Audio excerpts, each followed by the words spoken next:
Mais il est 7h39, Nikos Aliagas, c'est l'heure de retrouver Jean-Michel Apathy. Alors c'est vrai qu'on en parle depuis ce matin dans toutes nos éditions. Les sénateurs se sont montrés très sévères avec Emmanuel Macron dans le rapport qu'ils ont rendu public hier sur Alexandre Benalla. Jean-Michel Apathy, maintenant, que doit faire le président selon vous ? Au-delà de tout, au-delà de l'écume, Emmanuel Macron a une chose urgente à faire, il doit couper, parce qu'il existe toujours, le lien toxique, le cordon toxique qui l'unit encore à Alexandre Benalla. À tort ou à raison, l'opinion publique, il suffisait d'aller sur les réseaux sociaux hier, considère que Emmanuel Macron continue de protéger Alexandre Benalla, qu'on nous cache quelque chose. Alexandre Benalla est devenu la figure d'une république ou d'un pouvoir qui est au-dessus des lois et qui vit dans l'impunité. Et ce sentiment-là, à tort ou à raison, d'accord, mais ce sentiment-là, qui est très fort dans l'opinion publique, est facilement explicable. Emmanuel Macron n'a jamais évoqué, sinon de manière très provocante en juillet dernier, Alexandre Benalla. Ou du moins, je rectifie un peu,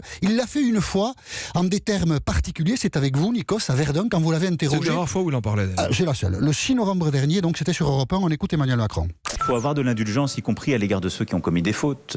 Alexandre Benalla, il a fait des fautes. Est-ce qu'il mérite d'être traité comme le plus grand criminel en liberté ? Je ne suis pas sûr. Il faut penser que les gens ont leur vie, leur famille.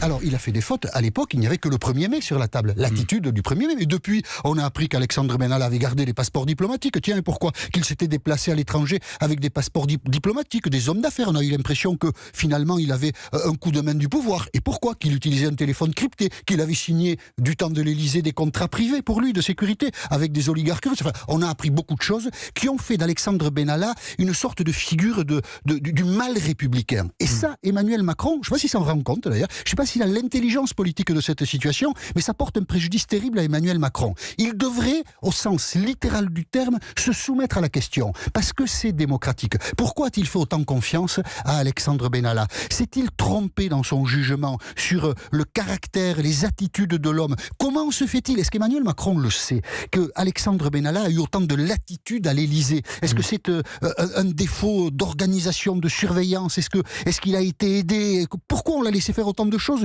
jusqu'à signer, alors qu'il était conseiller à l'Élysée, un contrat personnel avec un oligarque russe, alors même qu'Emmanuel Macron nous dit que la Russie est un danger pour les démocraties, que les Russes essaient de déstabiliser.